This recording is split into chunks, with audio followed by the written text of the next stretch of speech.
out to the YouTube. All right, everyone, this is the fifth lesson on investing. So thanks for joining. My name is Martin Shkreli. I'm your host for this series of investing basics. We're gonna go through a couple of things. Just give me 1 second while I load some files up. And one of the things we're going to talk about today, and this course is pretty iterative, and you may find it even a little bit kind of going over the same material over and over again. I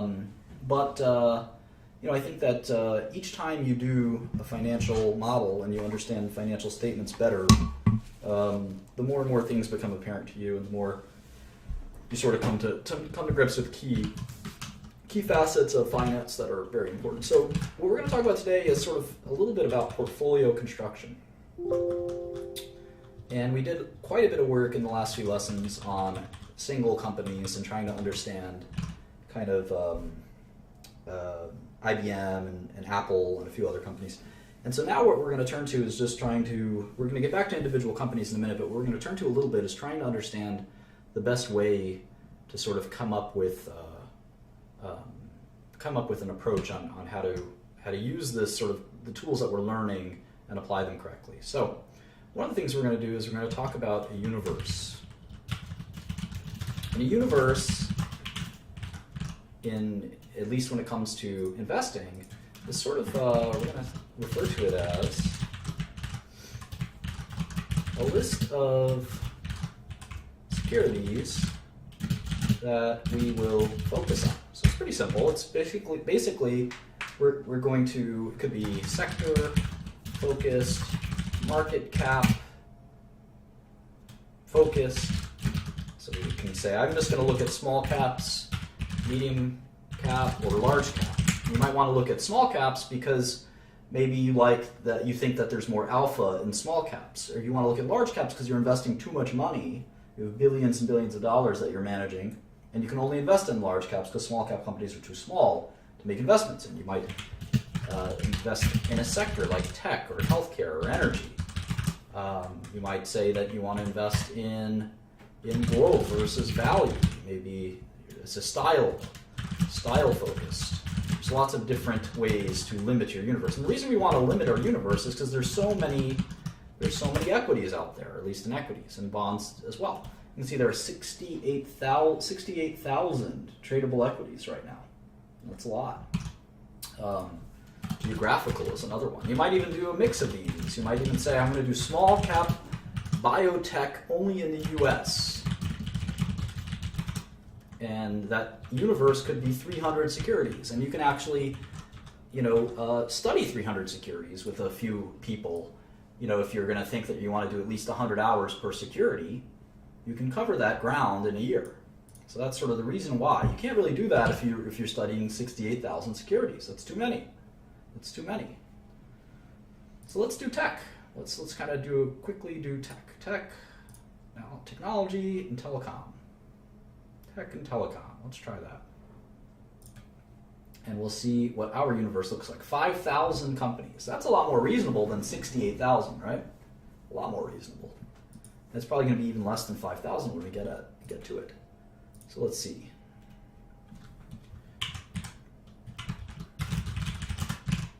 All right, here's tech. So Apple, Alphabet, which is Google, I guess, Microsoft, Facebook. Those are the four biggest tech companies. AT&T, China Mobile, Verizon, Tencent, Oracle, Intel, Cisco, IBM, Taiwan Semiconductor, TSMC, SAP, NTT Docomo, NTT, not the Docomo, Vodafone, Qualcomm, Deutsche Telekom, DT, Tata. We talked about Tata yesterday, right? They're like the IBM. Or IBM's big competitor, I think. KDDI, I think that's a Korean. No, it's a Japanese company. BT Group, that's British Telecom. SoftBank, Baidu, Broadcom. Who else? Texas Instruments, TI, Telefonica, EMC, America Mobile, that's Carlos Slim's company, right? Salesforce.com, Telstra, it's an Australian company, Orange, Singapore Telecom, Adobe, we know Adobe, Etisalat, ASM Lithography, China Telecom, Infosys. These are the Canon, BCE, BCE is a Canadian company, Saudi Telecom, Nokia, Cognizant, talked about Cognizant being an IBM competitor, Yahoo, T-Mobile, who else? Ericsson,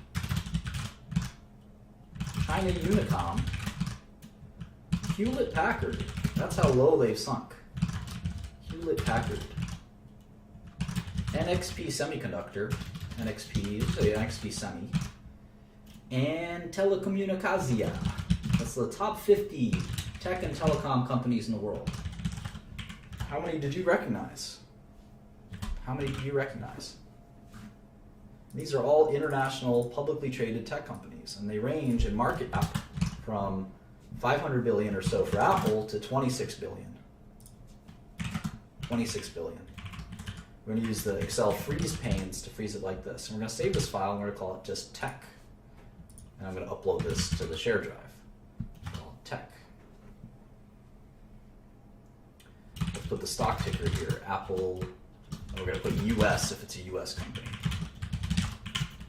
MC is market cap, right? And this way we can kind of compare, all in one file, we can compare all of these companies. In fact, we can even make links. Here's our Apple model. We can open it up super fast, check it out, then open up our, what we did, IBM, right? We can do our IBM model. That's pretty cool, very handy. Let's see, stock price, right? Market cap, net cash, enterprise value. We'll look at all this in a second. We can make this all automatic too, but I'd rather do it like this. Maybe the prices we can make automatic. 103.01 for Apple.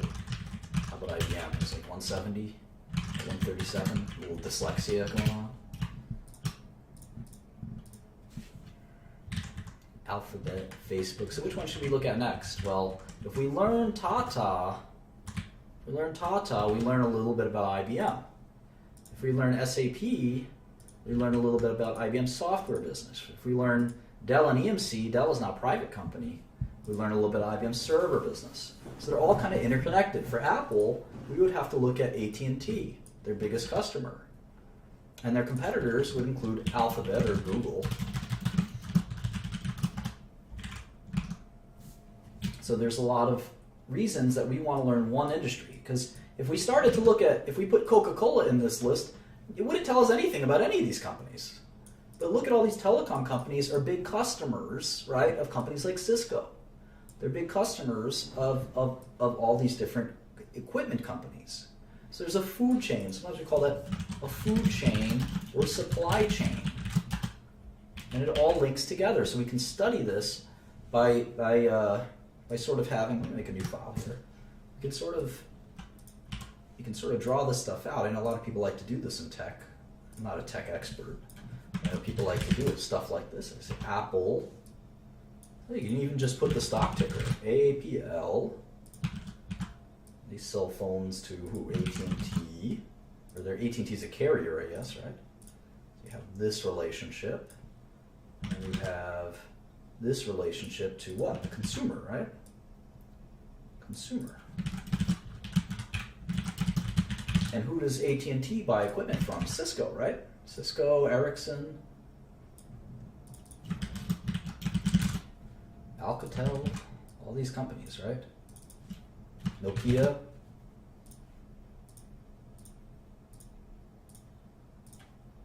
And so forth and so forth. And you want to understand how all this works. Does Apple buy Intel chips? Or do they make their own chips? I don't even know. We'll have to learn all of this stuff.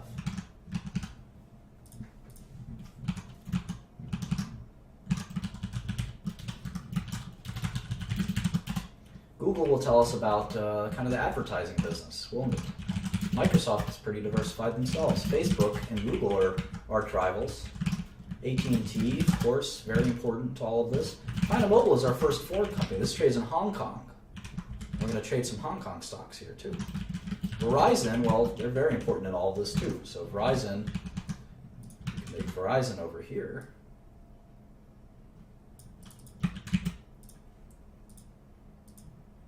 We can make this as detailed as we want, or not as detailed as we want. Maybe we can make it over here. And all of these guys, by the time you're done, this thing will be indecipherable, basically, right? Let's see, this is not accurate. This is kind of goes here. So these guys are competitors, Verizon and AT&T. And they also go back to the consumer. Now, Verizon also does triple play, right? I don't think AT&T, maybe AT&T does have triple play, but I'm not sure. Verizon is a cable company too. So we'll keep doing that and getting that squared away. Tencent also doesn't trade in the US. It's a Hong Kong company as well, 700. The tickers in Hong Kong are numbers. You can see that. Oracle and SAP are arch rivals. Here's SAP. Intel, of course, has very little rivals at this point. Cisco, Taiwan Semiconductor, trades in Taiwan. SAP technically trades in Germany, but also trades in the US, and so forth and so forth. So Tata trades in India. So we're going to want to look at all of these companies. We're going to want to look at all of these companies because they're all interrelated. Now, obviously, some of them aren't interrelated, right? Facebook is thinking about making a phone, I've heard. But they're really, at the end of the day, just a kind of a social networking company. And you see the relative market caps are very interesting to kind of see how they stack up. Verizon might be a fun one to look at, I'd say.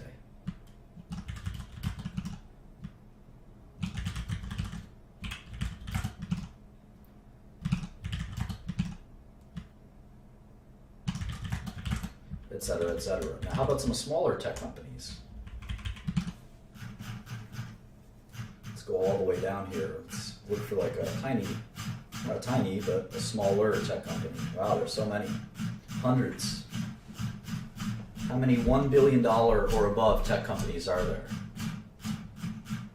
700? About 701, exactly. Crazy. Do we recognize any of these companies? Half of them are Chinese. Look at that. All these Chinese companies. Stop when we really recognize one of them. Alarm.com? No way, that's a real company. Alarm.com. ALRM. What the heck do they do? It's a $957 million company.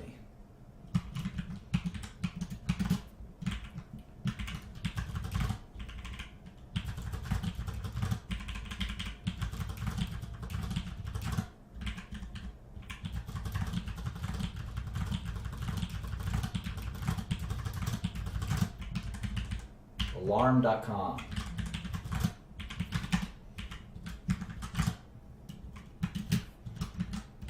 Let's check it out. Easiest way, go to their website.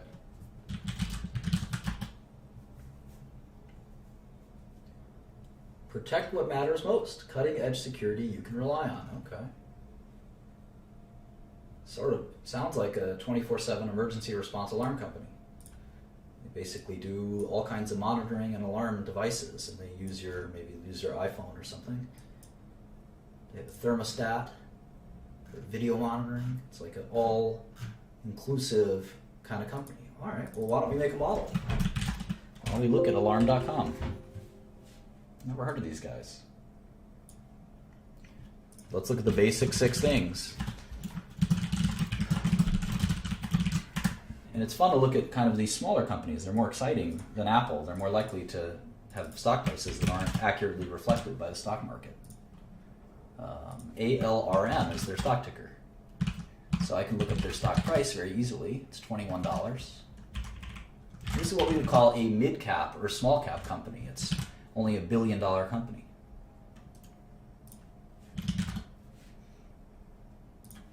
Go to my SEC search box. CEO's 3 alarm. Funny. All right, 10K. They're in Virginia. And they have 45 million shares outstanding.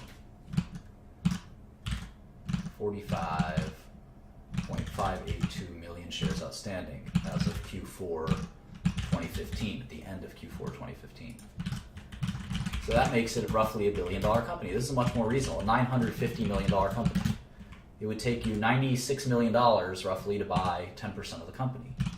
It's affordable. There's the 10K. All right.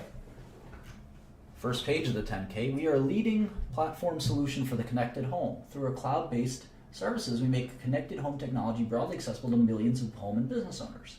Software as a service, we're going to see this a lot in technology, SaaS or SaaS, software as a service. Blah, blah, blah, blah, blah. All right, I don't want to read this yet. I want to do the top 6 that I look at. Stock price, shares outstanding, market cap. How about cash? Do you guys have any cash? First thing I care about. Show me the money.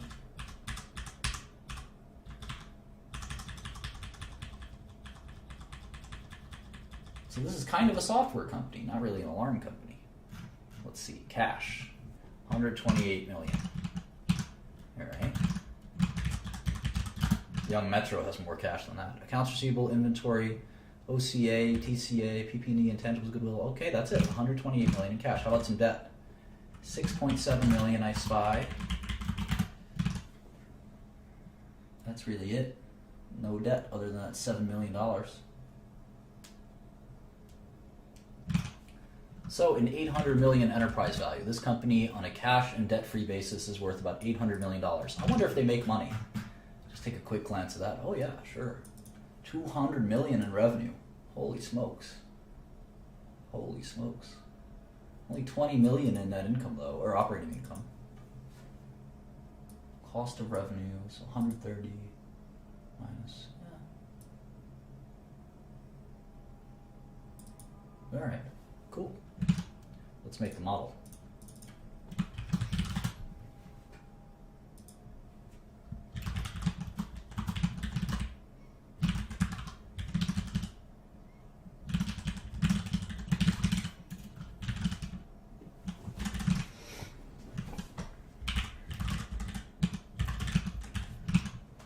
Look at that revenue growth. Pretty amazing, huh?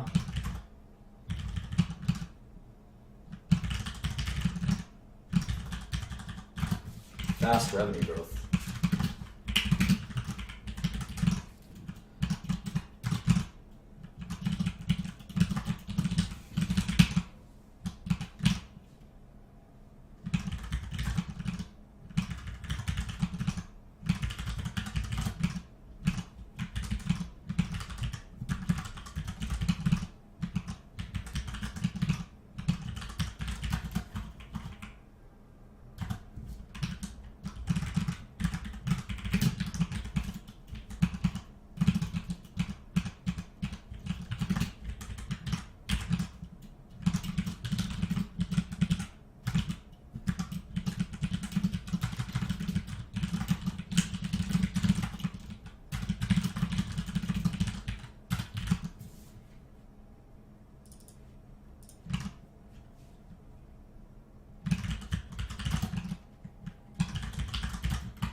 Gross margin, of course, is always revenue minus cost of goods sold.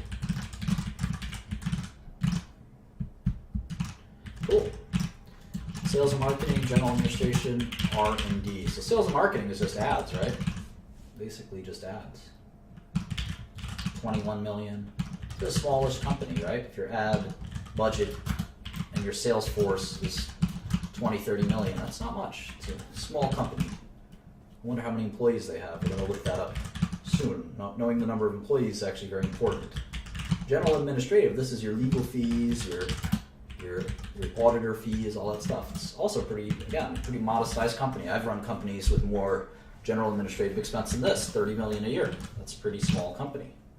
How about R&D? Well, looks like they're doing a lot of R&D. We'll talk about how to analyze that in a second.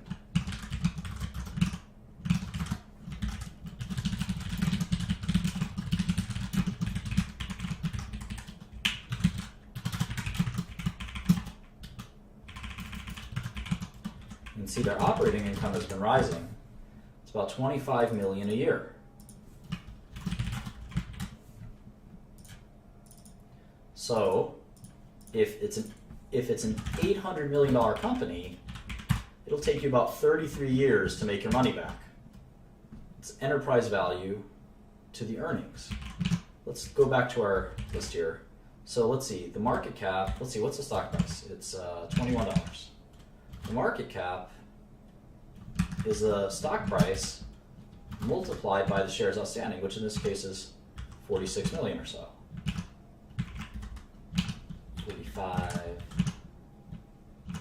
582, is it? Yeah, 45,582.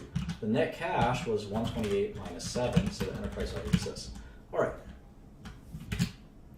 So now, if we do 2016 earnings, 2016 earnings, we're expecting let's say we're expecting 30 million, more than last year. A little bit more than last year. Well, we can say that the 2016 ratio of enterprise value to earnings is 27 times, or 28 times earnings. So it would take you 28, if you bought this company at this price, it would take you 28 years of the same number to get your money back. Now, revenue is going up so fast that in 2017, maybe in 2017, we'll make $35 million. So what's the multiple if you focus on that? It's only 24 times earnings. Well, let's look at it for Facebook, and let's look at it for Apple. How much net cash does Apple have? And let's look at it for IBM, I should say, not Facebook. All right, well, Apple has 5545 shares outstanding. 5545. And their net cash is 152,776. So their enterprise value is 418. And we could just take what Wall Street is saying for 2016 and 2017. You can do this in Yahoo Finance too. They have this on Yahoo Finance. We do it like this.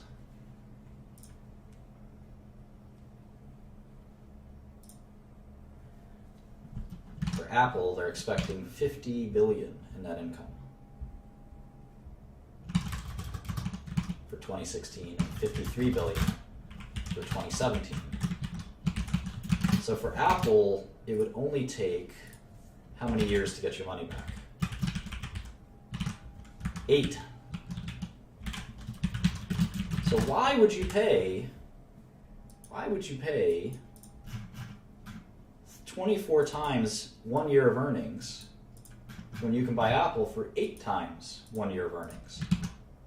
How about IBM?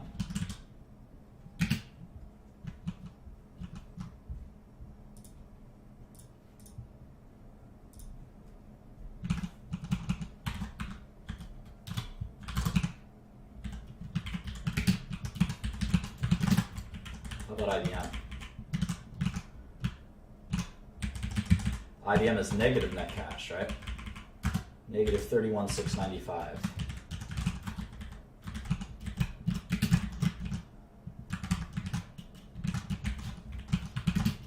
And what does Wall Street think IBM will earn in 2016 and 2017?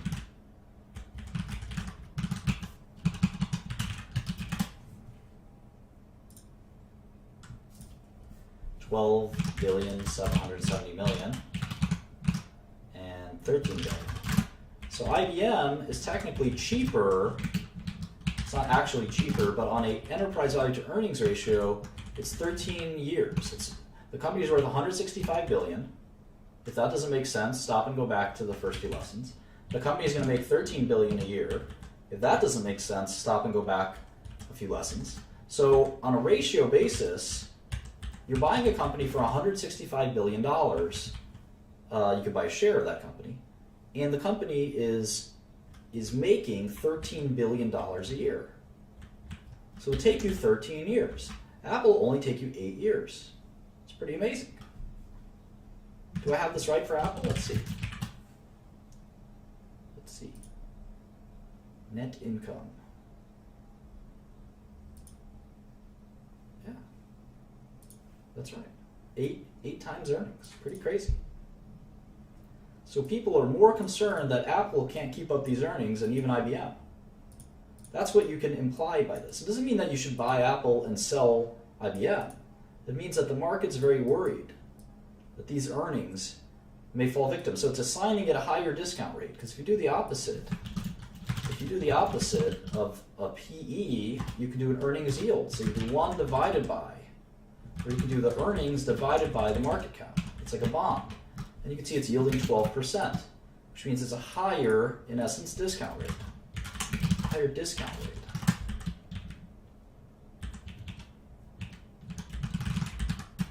IBM comparatively is yielding 8%.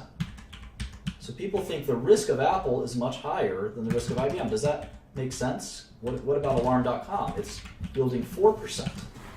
It means people are really expecting Alarm.com to grow quite a bit. That's the way I interpret that. It's a very high growth project. Now, I think the discount rate of Alarm.com is riskier. The discount rate to the cash flows is riskier. But the reason investors are willing to bid so much for Alarm.com is because their earnings are growing so quickly.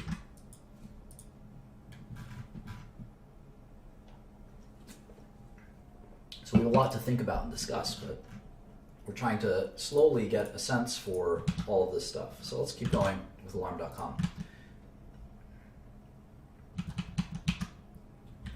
Why investors will pay so much for growth companies is something we'll talk quite a bit about, and it is a rational thing.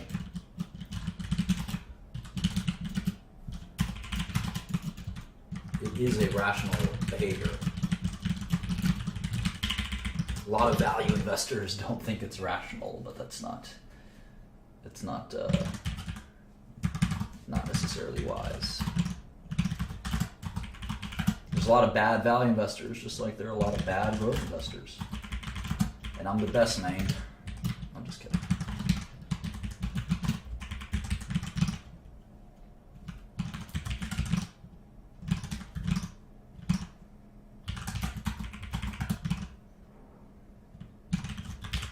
So one of the things you might notice is that my numbers don't match up to their numbers, and I want to talk about that as soon as I finish. And this is how you pick up lots of little things along the way.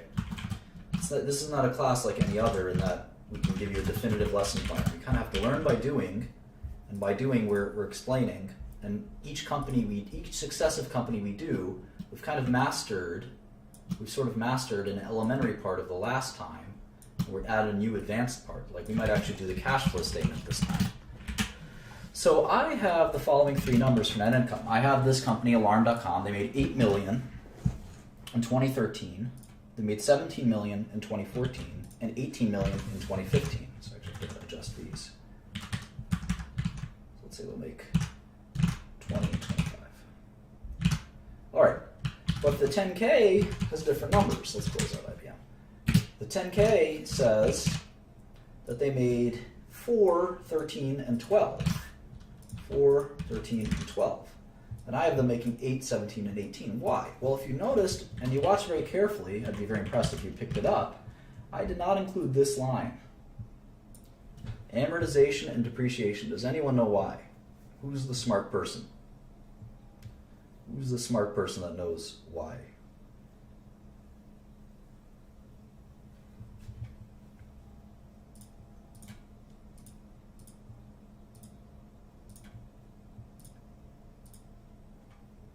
It's a non-cash expense. Way to go, Gaslight. Way to go.